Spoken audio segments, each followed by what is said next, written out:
नमस्कार। प्रारब्ध के इस मंच पर आप सभी का एक बार फिर स्वागत है।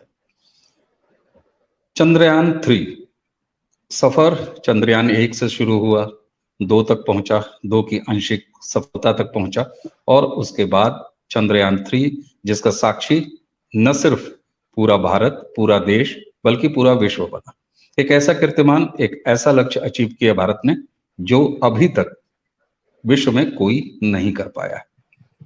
इसी के साथ इसरो ने एक और घोषणा की। इसरो ने यह घोषणा की कि अब हम बहुत जल्द, और कहा तो यह जा रहा है कि सितंबर के महीने तक संभवतः आदित्य 1 सूरज के लिए मिशन भेज रहे हैं। भारत का अंतरिक्ष कार्यक्रम दर्शकों 1960 के दशक से शुरू हुआ, गति पकड़ी, बैलगाड़ी से यात्रा शुरू हुई। 1981 तक खरीकोटा के उसी प्रक्षेपण केंद्र पर बैलगाड़ी से गए, लेकिन फिर मंगल के बाद अब चंद्रयान 3, अब बात हो रही है सूरज तक। तो आइए सबसे पहले स्वागत कर लेते हैं मनीष शर्मा जी का। मनीष जी, बहुत बहुत स्वागत है आपका। नमस्कार। नमस्कार अवनीश जी, और आपके सभी दर्शकों को मेरा हार्दिक अभिनंदन। धन्यवाद जी। दर्शकों, मनीष जी सूचना तकनीकी और संचार क्रांति के धनी हैं और विभिन्न विषयों पर लगातार लिखते रहते हैं और हमारे साथ प्रारब्ध के इस मंच पर आपने कई चर्चाएं मनीष जी के साथ सुनी हैं। आइए एक सामान्य, मुझे भी, मैं इंजीनियरिंग का छात्र जरूर हूं, लेकिन मैं चाहता ये हूं कि मैं बिल्कुल सामान्य एक व्यक्ति के नजरिए से ये समझने का प्रयास करूं मनीष जी से कि इन तमाम मिशंस का मतलब क्या होता है, पहली चीज। और दूसरा, चांद हो गया, सूरज सामने है, क्या मिलता है आखिर इतने सारे संसाधन, पैसे और बाकी चीज खर्च करके? मनीष जी, इन अंतरिक्ष कार्यक्रमों का मतलब क्या है? देखिए, सबसे पहले तो मैं पूरे देश को शुभकामनाएं देना चाहूंगा चंद्रयान 3 की सफलता की। और जब पूरा देश इसकी सफलता को सेलिब्रेट कर रहा था, उस समय ये प्रश्न बिल्कुल उठा था कि इतना खर्चा करने की जरूरत क्या है। चंद्रयान पे करीबन 650 करोड़ रुपए खर्च हुए हैं और उससे पहले भी जो मिशन हमारे जा चुके हैं उन पे कई हजारों करोड़ हम लोग खर्च कर चुके हैं। तो ये प्रश्न पढ़े लिखे लोगों ने भी उठाया, जो नॉर्मल लोग होते हैं वो तो उठाते ही हैं। तो इसका देखिए सबसे बड़ा, इसके 2-3 कारण हैं। सबसे पहले तो आपका जो टेक्निकल एक्सपर्टाइज है आपके पास, उसको वैलिडेट करने के लिए आपको ये मिशंस करने पड़ते हैं। कि आपने मान लीजिए रॉकेट बना लिया, आपने एक अपना स्पेस शटल बना लिया या कुछ भी कर लिया, जब तक आप उसको टेस्ट नहीं करेंगे तब तक आप कैसे पता करेंगे कि वो काम करेगा या नहीं करेगा। तो पहला कारण तो ये है। दूसरा कारण ये है कि जब भी आप, स्पेशली मैं स्पेस रिसर्च की बात कर रहा हूँ, स्पेस रिसर्च में जब भी आप कुछ टेक्नोलॉजी डेवलप करते हैं तो वो टेक्नोलॉजी कई और जगह पे भी काम आती है। अब अमेरिका की जो नासा है उसने कई टेक्नोलॉजीज बनाई थी अपने स्पेस मिशन के दौरान, तो वो सारी टेक्नोलॉजीज मेडिकल क्षेत्र में काम आती है, इंफॉर्मेशन टेक्नोलॉजी में काम आती है। इवन जो आपका इंटरनेट है, ये भी अगर देखा जाए तो वहाँ का जो आरपा नेट जो था यूएस का, जो वहाँ की डिफेंस ने बनाया था, उसी की एक एप्लीकेशन है इंटरनेट भी। इसी तरीके से अगर आप देखेंगे कई तरह की दवाइयां होती हैं। अभी जैसे डीआरडीओ ने भी कई तरह के टेस्ट, कई तरह की टेक्नोलॉजीज बनाई थी। वो डिफेंस और स्पेस रिसर्च कुछ इस तरह का फील्ड है जहां पर आप एक चीज बनाने जाते हैं तो कई कई तरह के बाई प्रोडक्ट्स निकलते हैं उसमें से। तो एक टेक्नोलॉजी डेवलप करने के लिए आपको उस क्षेत्र में काम करना पड़ेगा, खर्चा करना पड़ेगा। बाद में आप चाहे तो उसको प्राइवेट सेक्टर को दे सकते हैं और फिर वो उसको अपना कमर्शियली दोहन कर सकते हैं। अब जैसे कोविड हुआ था 2 साल पहले, तो कोविड के टेस्ट का जो किट होता है, और कोविड के भी कई तरह के, जैसे कोविड के डॉक्टर के पहनने वाले कपड़े थे और भी कई तरह की चीजें थी, वो सारे हमारे डीआरडीओ ने टेस्ट डेवलप किए थे यहाँ पर भारत में। तो कहने का मतलब ये है कि कई टेक्नोलॉजीज को बनाना। और आप सैटेलाइट्स की बात कीजिए, जैसे इसरो के जो सैटेलाइट कॉन्स्टलेशन है वो दुनिया में सबसे बड़ा है इस समय। तो कहने वाले तो ये भी कह सकते हैं कि जी सैटेलाइट क्यों आप भेज रहे हैं वहाँ पे, क्योंकि सैटेलाइट भी रॉकेट से जाएगा, उसमें कई सौ करोड़ रुपए लगते हैं। लेकिन सैटेलाइट की आप एप्लीकेशंस देखिए, सैटेलाइट की वजह से आप टीवी चैनल्स देख पाते हैं, सैटेलाइट की वजह से आप मोबाइल फोन यूज कर पाते हैं, इंटरनेट आप यूज कर पाते हैं, हाई स्पीड इंटरनेट। और मेडिकल में और डिफेंस में आपकी जो सेना है वो सैटेलाइट के बेसिस पे ही चलती है। अगर सैटेलाइट नहीं होगा तो क्या होगा? तो कहने का मतलब ये है कि आपको खर्चा करना पड़ेगा, लेकिन उस खर्चे के कई और फायदे भी आपको मिलते हैं। अभी जैसे चंद्रयान 3 की अगर मैं बात करूं, तो चंद्रयान 3 को प्राइवेट सेक्टर और पब्लिक सेक्टर दोनों ने मिलकर बनाया है। इसमें कई सरकारी कंपनियां भी हैं, कई प्राइवेट कंपनियां भी हैं। अब इसमें जो खर्चा हुआ है करीबन 650 करोड़ का हुआ है। लेकिन जिस दिन चंद्रयान सक्सेसफुल हुआ, उसी दिन करीबन 30 से 40 करोड़ हजार करोड़ रुपए का जो मार्केट कैपिटलाइजेशन है इन सारी कंपनियों को बढ़ गया एकदम से। तो आप देखिए कि किस तरीके से इसके प्रभाव कहाँ कहाँ पड़ते हैं। और प्राइवेट सेक्टर में एक बार चला जाएगा ये, तो उसके बाद में आप इससे कितने लाखों करोड़ों अरबों रुपए कमाएंगे, उसकी कोई लिमिट नहीं है। तो ये केवल एक मैं तो ये कहूंगा कि छोटा सा एक जिसको हम कहते हैं ना कि बयाना दिया है हमने किसी चीज के लिए। अब उसका जो फ्रूट्स हैं, उसके जो लाभ है, वो हम लंबे समय तक उठा पाएंगे। तो ये खर्चा अच्छा है मेरे हिसाब से। बिल्कुल, बिल्कुल। और आप देखें, यहाँ तो श्रेय लेने की होड़ मची पड़ी है, और जब श्रेय लेने का इतना ज़्यादा उतावलापन कांग्रेस ने दिखाया, तो उसी बहाने लोगों को जी। ये पता चला साहब चंद्रयान जो 2 था, उसके पहले जब ये नामकरण हुआ तो पता चला साहब कि चंद्रयान 1 तो जवाहर पॉइंट पे जाके टिका था। खैर, ये सब जी। चर्चाएँ चलती रहेंगी, पॉलिटिकल पार्टी है, इनका काम ये सारी चीज़ें करना है। मैं जो आपसे जी। जानना चाहता हूँ, जी। हमारे वैज्ञानिकों ने इतनी बड़ी उपलब्धि हासिल की। जी। जैसे आपने जैसे बताया कि अंतरिक्ष का मतलब सिर्फ ये नहीं है कि हम उड़ के और सैटेलाइट लेके कभी चांद पे चले गए, कभी मंगल पे चले गए, घूमने नहीं जा रहे हैं। तो हम आप जी। जी। जिस दूर माध्यम से वर्चुअल स्टूडियो से बात कर रहे हैं, अगर ये सैटेलाइट और स्पेस प्रोग्राम न होते, तो आज ये भी नहीं होता। हम्म। हमने डीआरडीओ के जी। माध्यम से दवाइयाँ और तमाम चीज़ों पर मेडिकल की बात की। अब आदित्य 1 यानी जो सन मिशन है, उसको जी। लेके मुझे एक जानकारी चाहिए निजी तौर पे, वो दर्शकों के जी। लिए जी। भी जी। होगी। साहब ठीक है, आप मंगल भेज रहे हैं, आप मार्स में भेज दीजिए, आप चाँद पे चले गए, आप सब चले गए। सूरज, जिसका सुना है कि हम्म। लाखों किलोमीटर दूर ही हम रहेंगे, तो सूरज के इतना जी। नज़दीक जब, क्योंकि देखिए गर्मी आती है ना साहब, मैं तो बिल्कुल एक आम आदमी की भाषा में आपसे पूछ रहा हूँ। गर्मी आती जी। है, जी। जी। 40 टेम्परेचर जाता है, सूरज जी हमारे ऊपर थोड़ा-सा मेहरबान होते हैं तो हालत खराब हो जाती है। फिर हम्म। सूरज को अध्ययन करने के लिए सूरज के इतना नज़दीक जाने की क्या ज़रूरत है? जब मैं नज़दीक कह रहा हूँ, फिर भी आप लाखों किलोमीटर दूर होंगे। कुछ ही जी। लाख किलोमीटर आप नज़दीक जाएँगे। क्या मिलने जी। वाला है? अगर कह दें, तो कोई ट्रोलर हम्म। ये भी पूछता है ना, जैसे सोशल मीडिया पे पूछता है, भैया क्या उखड़ जाएगा इससे? जी। जी। देखिए, सूर्य जैसे कि हम सब जानते हैं, हमारा जो सौर मंडल है उसका केंद्र है। और हमारे जितने भी ग्रह हैं सूर्य के चारों तरफ परिक्रमा करते हैं। तो 2-3 चीजें हैं जो सूर्य हमें देता है, जो बहुत इंपॉर्टेंट है। पहली चीज तो एक ग्रेविटी, क्योंकि सूर्य की जो ग्रेविटी है उसके उसकी वजह से सारे ग्रह उनका पूरा उनका घूमना, उनके मौसम परिवर्तन, सब कुछ सूर्य के ऊपर ही डिपेंड करते हैं। हुँ, दूसरी चीज ये है कि सूर्य का जो चुंबकीय क्षेत्र है उसमें बदलाव होते रहते हैं। वहां पर अगर आप देखेंगे तो हाइड्रोजन और हीलियम के लगातार विस्फोट होते हैं, और उसकी वजह से जो सूर्य का जो चुंबकीय क्षेत्र है वहां से सूर्य से सोलर विंड जिसको हम बोल सकते हैं, वो धरती पर आती है, धरती के एनवायरनमेंट में आती है। और जो आप नॉर्थ पोल के आसपास का जो इलाका है वहां पे आप देख भी सकते हैं, जिसको हम कोरोना भी बोलते हैं वहां पे उस चीज को, कि वहां पे आपको वातावरण में अजीब सी रोशनियां दिखाई देती हैं।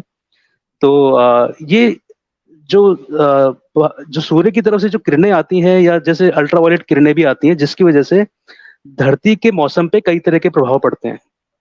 हुँ, तो अगर हम इन चीजों के बारे में अगर नहीं जान पाएंगे, तो हो सकता है भविष्य में हम लोग उनसे आने वाली किसी परेशानी से ना निपट पाए। क्योंकि जिस तरीके से ग्लोबल वार्मिंग का अगर आप देखेंगे पिछले 50-60 सालों में धरती का तापमान बढ़ रहा है, हमारे समुद्रों का जो लेवल है वो बढ़ रहा है। तो हो सकता है आज से 40-50 साल बाद कुछ ऐसा हो कि एकदम से सुनामी आना स्टार्ट हो जाए। वो तो अभी भी हो रही हैं, सुनामी हो गए, भूकंप हो गए। तो इन सब के पीछे कहीं न कहीं सूर्य का जो वहाँ से जो किरणें आ रही हैं उनका भी, और उसकी उसकी वजह से जो हमारे चुंबकीय क्षेत्र पे जो प्रभाव पड़ रहे हैं, वो एक बहुत बड़ा कारण है। तो ये जो मिशन है, यह मिशन एक ऑब्जर्वर मिशन है एक तरह का। ये हम कोई सूरज पे लैंड होने वाले नहीं है, संभव ही नहीं है। हम सूर्य से कई करोड़ों किलोमीटर दूर रहेंगे, और यह जो हमारा जो शटल होगा, ये काफ़ी दूर से ही सूर्य की गतिविधियों पे निगरानी रखेगा। उसकी हाई हाई रेज़ोल्यूशन फ़ोटोज़ भेजेगा, उसके वीडियोज़ हमारे पास होंगे, प्लस वहाँ से जो किरणें आ रही हैं, उनका डेटा हमारे पास में आएगा।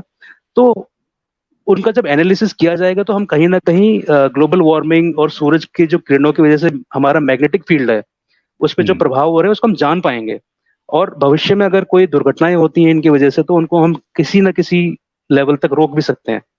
तो मेरा मानना यह है कि यह मिशन कोई बहुत ज्यादा खर्चीला नहीं है, इस पे हम किसी इंसान को नहीं भेज रहे हैं।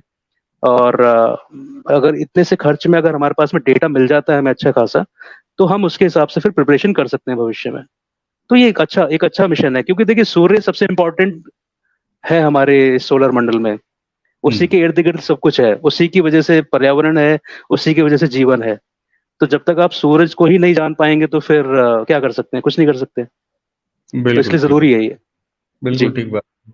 चांद को जानने के बाद जो है वो सूरज का जानना बनता भी है ना, चांद और सूरज हमारे जी यहाँ जी पर। खैर, अब जी यहाँ पर मनीष जी, जो मेरे जी। दिमाग में एक बात आती है कि इतना सारा खर्चा हो रहा है, और आपने कहा हम्म। कि 650 करोड़ रुपया लगाया है चंद्रयान 3 में, और 30,000 करोड़ रुपए जो है वो सामने आ गए, वो दिखाई भी दे रहे हैं। जी जी तो जी जी जी। सन 60 के दशक में भारत का अंतरिक्ष हम्म। कार्य शुरू हुआ। जी 1981 की तस्वीर जो दिखाई देती है, वो बैलगाड़ी से जा रहा था हमारा उपग्रह। उसके बाद से जी ये तो एक रफ्तार बढ़ी है, और जी। रफ्तार यूं बढ़ी है कि 4 साल पहले हमारा चंद्रयान 2 आंशिक सफल होता है, या ये कह लीजिए कि असफल होता है, और उसके चार हम्म। साल के बाद ये काम कर देते हैं चंद्रयान 3 जी जी दूसरा अटेम्प्ट करते हैं। और वो जी। अटेम्प्ट की खुशी भी लोग मना ही रहे थे, तो आपने कह दिया हम्म। साहब कि आप पहल बन जा रहे हैं। मैं जी। कुल ये जानना चाह रहा हूं कि 60 के दशक में शुरू हुआ अंतरिक्ष प्रोग्राम 2 दशकों तक बैलगाड़ी तक पहुंचा था, वो अचानक इतनी सुपरसोनिक स्पीड से आगे कैसे बढ़ रहा है? देखिए जितना मैंने भारत के स्पेस मिशन को जाना है, मैंने ये जाना है कि शुरुआत में ये एक सरकारी कंपनी ही थी। इसरो अभी भी सरकारी कंपनी है वैसे, लेकिन इसको चलाने का जो तरीका था वो पूरी तरह से सरकारी था। और इसरो का जो एकमात्र ऑब्जेक्टिव था वो देश के लिए कुछ काम करना, देश के लिए टेक्नोलॉजीज बनाना, सैटेलाइट्स भेजना, इस तरीके से। लेकिन 2014 में जब से मोदी सरकार आई है, इन्होंने एक काम ये किया है कि इसमें प्राइवेटाइज किया है, इसको प्राइवेट सेक्टर को इसके साथ में मिलाया है। देखिए मेरा मानना यह है कि इसरो एक सरकारी कंपनी है, वो टेक्नोलॉजीज बना लेती है, लेकिन उस पर इतना सारा बोझ है, ऑलरेडी इतना ज्यादा वो काम करते रहते हैं कि वो उसको कमर्शलाइज यूज नहीं कर सकते उस टेक्नोलॉजी का। हम्म। अगर आप यूएस की अगर हम बात करें तो यूएस ने भी नासा को अच्छा खासा फंड मिलता है, मतलब इसरो से तो मुझे लगता है 100 गुना ज्यादा यूएस को फंड दिया जाता है नासा को। लेकिन फिर भी नासा कई काम नहीं कर पा रही है, और इसी वजह से वो प्राइवेट सेक्टर को इन्वॉल्व कर रही है। जो स्पेस एक्स, जो एलन मस्क की जो कंपनी है, अब अगर आप देखेंगे तो अमेरिका के अधिकतर सैटेलाइट स्पेस एक्स के थ्रू लॉन्च होते हैं। तो उसका मतलब ये नहीं है कि नासा के पास पैसा नहीं है, पैसा है, लेकिन उनकी प्रायोरिटीज अलग हैं। वो हम्म। अपना जो कोर काम है वो काम करें, और जो इस तरह के काम है सैटेलाइट लॉन्च करना या इस तरह के काम जो है वो प्राइवेट सेक्टर करे। तो सेम वही चीज इसरो के साथ में मोदी सरकार ने की है। अब शायद 2018 या 19 के अंदर इन्होंने स्पेस सेक्टर को प्राइवेट सेक्टर के लिए ओपन कर दिया। और उसके बाद से अभी तक हमारे पास 150 से ज्यादा स्पेस क्षेत्र वाले आपके ये स्टार्टअप्स भी खुल चुके हैं। अब अगर आप देखेंगे, कल ही मैंने एक खबर पढ़ी थी कि जो इसरो का एक लॉन्च व्हीकल है, पीएसएलवी शायद है वो, तो उसको इसरो जो है वो प्राइवेट सेक्टर को दे रही है, और जो वो कंपनियां हैं वो फिर पीएसएलवी बनाएंगी अपने लिए, और काफी कम रेट पे वो फिर अपने प्राइवेट जो भी उनके क्लाइंट्स होंगे उनको वो उनको सर्विसेज देंगी। तो उससे फायदा क्या है कि इसरो ने एक सैटेलाइट लॉन्च व्हीकल बनाया, उसने एक टेक्नोलॉजी बनाई, वो उठा के उसने प्राइवेट सेक्टर को दे दी। अब प्राइवेट सेक्टर का ये काम है कि वो क्लाइंट्स ढूंढे, बिजनेस लाए, और इसरो को एक टेक्नोलॉजी ट्रांसफर का जो एक तय कीमत होगी वो इसरो को हर साल मिलती रहेगी। तो यहाँ पर आप देखिए कि इसरो अपने जो कोर ऑब्जेक्टिव्स हैं उन पे काम करता रहेगा, और जो इस तरह के जो काम है वो प्राइवेट सेक्टर करेगा। तो यह एक बहुत बड़ा एक कदम था। और उसके बाद अगर आप देखेंगे पिछले 4-5 साल में भारत ने कई हजारों सैटेलाइट्स भेज दिए हैं, जबकि पहले साल में 2 या 3 सैटेलाइट्स जाया करते थे। और अब भारत खुद के सैटेलाइट तो भेज ही रहा है, साथ में अमेरिका, यूरोप के जितने देश हैं, जापान, आपका इजराइल तक के सैटेलाइट्स भारत अब प्रक्षेपित कर रहा है। तो इससे आप सोचिए कि भारत की जो टेक्निकल प्रोग्रेस है वो कितनी ज्यादा हो गई है। और सबसे बड़ी बात है कि कॉस्ट, भारत की जो भी सॉल्यूशंस हैं वो कॉस्ट इफेक्टिव हैं। काफी सस्ते में हम लोग मिशन कर लेते हैं। अब जैसे चंद्रयान 3 है, इसकी कॉस्ट शायद $75 मिलियन थी।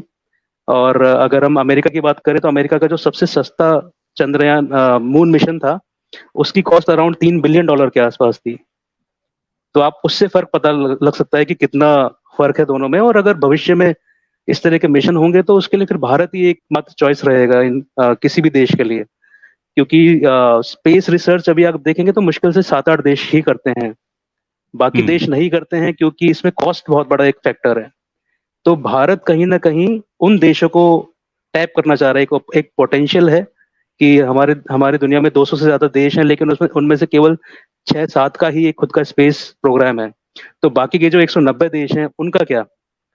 तो भारत उनको सस्ते सॉल्यूशंस देगा, सस्ते में उनके सैटेलाइट्स को ऊपर भेजेगा, और उसके बदले में भारत अच्छा खासा पैसा कमाएगा। तो ये ठीक बहुत बड़ा बात। एक विजन है इसके पीछे। जी बिल्कुल बिल्कुल ठीक बात। और 60 के दशक में जब हमारा पहला रॉकेट छोड़ा गया, तो वो रॉकेट भी जी हमने बनाया नहीं था। वो रॉकेट हमने जी अमेरिका से लिया और उसका जी प्रक्षेपण हमने यहाँ किया था। तो मुझे लगता जी है कि बाकी देश जो अभी नहीं है इस क्लब में, वो धीरे धीरे जी ऐसी सेवा का लाभ उठा पाएंगे। तो इसका कमर्शियल, आपने एक बड़ी महत्वपूर्ण बात कही और वो जी बड़ा समझने की जरूरत है। इसरो R&D सेंटर है।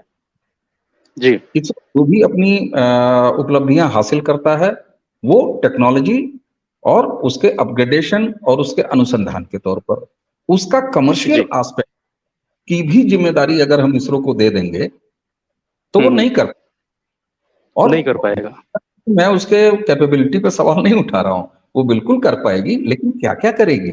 सब कुछ अकेले थोड़ी ना कर लेगी, ऐसा नहीं होता। ये इसको जी मुझे लगता है कि अगर मैं इसको ऐसे समझूं कि किसी फैक्ट्री में प्रोडक्शन डिपार्टमेंट प्रोडक्ट बनाता है, फाइनेंस उसकी कीमत तय करता है, मार्केटिंग उसको बेचता है, HR उन जी सारी गतिविधियों को चलाने वाले ह्यूमन रिसोर्स को मैनेज करता है। तो जी ये कंबाइंड एफर्ट होता है, काम बटा रहता है। तो यहाँ पर ये एक अब बात समझ में आ रही है कि इसरो के साथ प्राइवेट पार्टनरशिप जो ऐड किया गया है, एड ऑन किया है इस सरकार जी ने नरेंद्र मोदी के टर्म में, वो संभवतः इसलिए कि इसके कमर्शियल प्रोस्पेक्ट वो पूरी तरीके से इसरो को R&D में छोड़ दिया जाए, वो केवल R&D करती रहे जी और साथ में उसका जो आपने कहा कि रॉयल्टी वो तो उसको मिलती ही रहेगी। जी मनीष जी, चांद हो गया जी और अब तो सफलता की ये आदत हो गई है कि मैं अगर ये कह दूं कि साहब लीजिए सूरज भी हो गया, हो जाएगा कुछ महीनों में, वो भी हो जाएगा। जी जी बिल्कुल बिल्कुल। किस किस तरह की और संभावनाएं आप देखते हैं? क्योंकि आदित्य पर बात हम लोग इसलिए कर रहे हैं क्योंकि इसरो ने अनाउंस कर दिया है।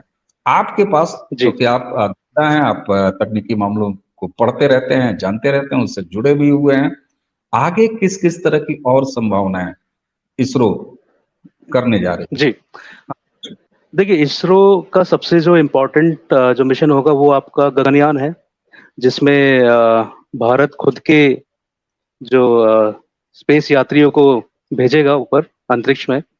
तो उस वो 3 चरणों का होगा। पहला जो होगा उसमें केवल एक रोबोट को भेजने का बात चल रहा है, तो उसको भेजेंगे, फिर उसका पता लगाएगा कि हाँ उसमें किस तरह का व्यवहार रहा। क्योंकि अमेरिका ने भी सबसे पहले एक कुत्ते को भेजा था स्पेस में, या शायद रूस USSR ने एक कुत्ते को भेजा था।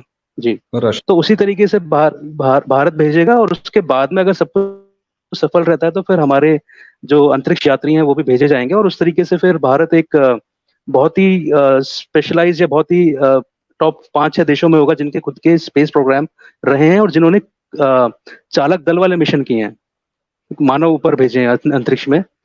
तो एक तो गगनयान बहुत इंपॉर्टेंट है, और गगनयान भारत रूस की मदद से बना रहा है। रूस हमें ट्रेनिंग वगैरह भी दे रहा है हमारे अंतरिक्ष यात्रियों को, लेकिन जो टेक्नोलॉजी है वो पूरी तरीके से भारतीय है।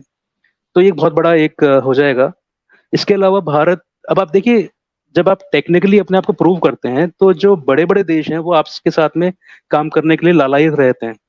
अब हम जापान की बात करते हैं। जापान का मतलब ये है कि दुनिया में शायद टेक्नोलॉजी के मामले में सबसे अग्रणी देश है, लेकिन चंद्रयान की सफलता के बाद में जापान भारत के पास में आया है, और जापान ने भारत को कहा है कि आप हमारे साथ में एक जॉइंट मिशन करिए चांद के लिए। अब ये जो मिशन होगा ये साउथ पोल पे नहीं जाएगा, ये चांद के दूसरे हिस्से में जा सकता है। और इसमें क्या रहेगा कि चांद पर जाकर ये दोनों एक ऑब्जर्वेशन सेंटर भी बना सकते हैं अपना।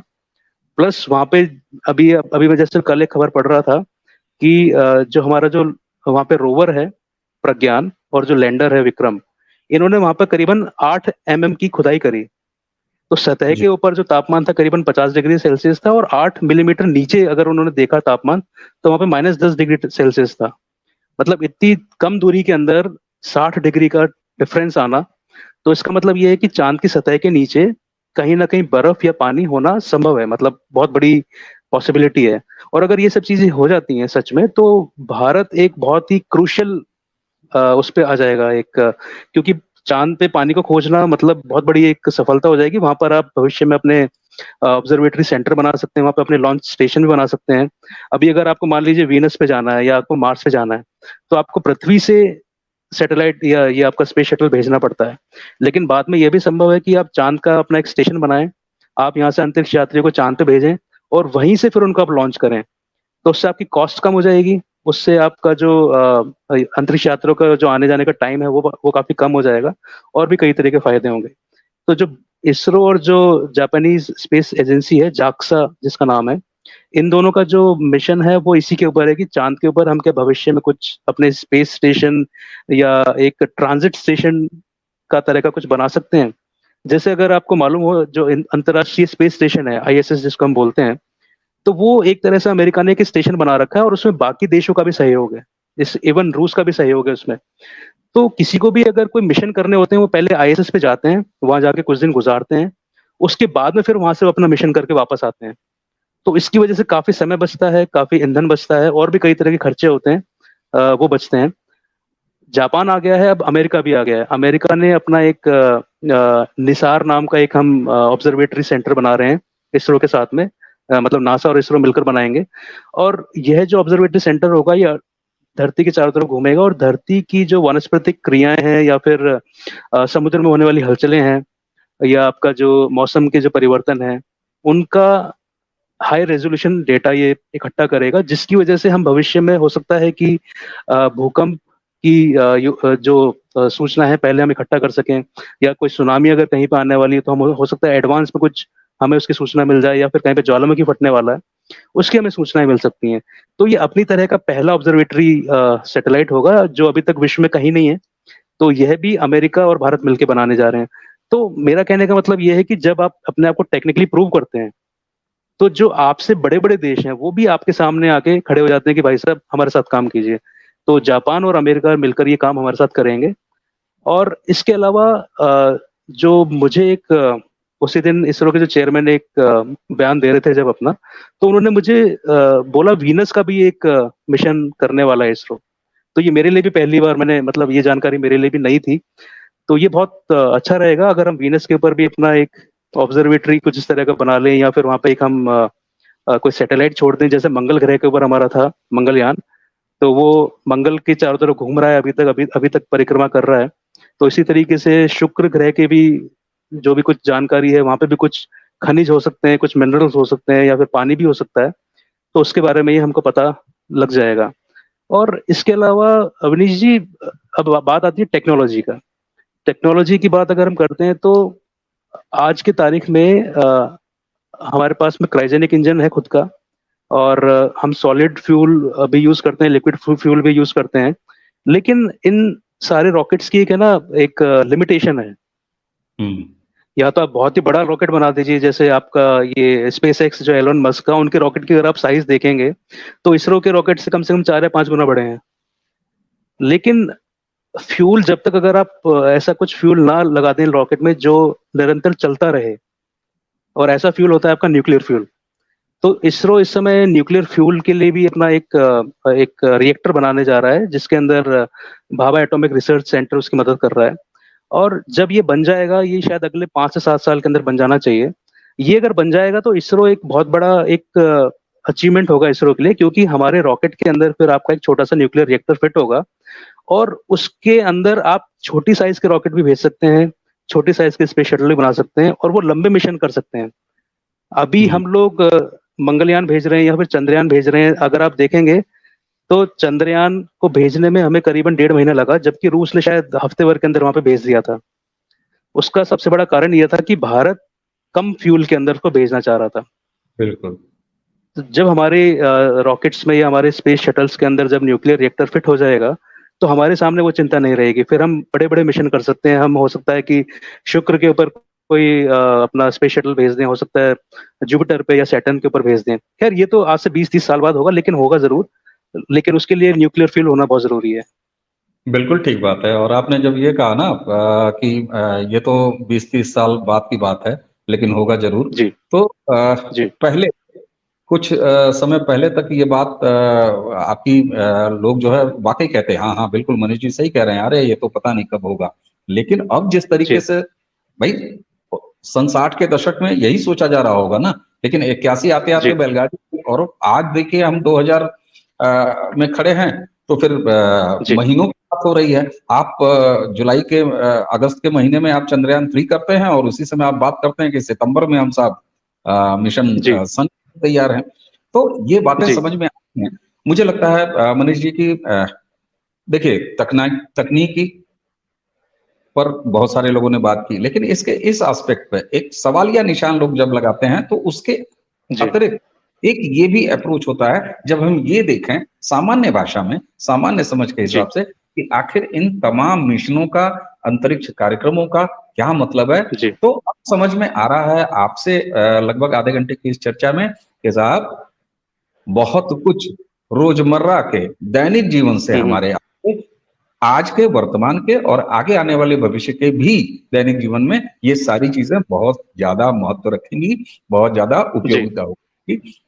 मनीष जी, जी, पहले कि मैं आपको धन्यवाद दूँ, दर्शकों, हमें उम्मीद है कि मनीष जी से इस चर्चा के बाद आपको भारत के चंद्रयान के बाद अंतरिक्ष मिशन के आगे भविष्य और उसकी वजहें और वो क्यों इतना ज़रूरी है, इस पर एक समझ आपकी बनी होगी। तो आइए मनीष जी को देते हैं आज के चर्चा में समय देने के लिए धन्यवाद और आप सभी को धन्यवाद। बहुत-बहुत प्रणाम। प्रणाम, धन्यवाद।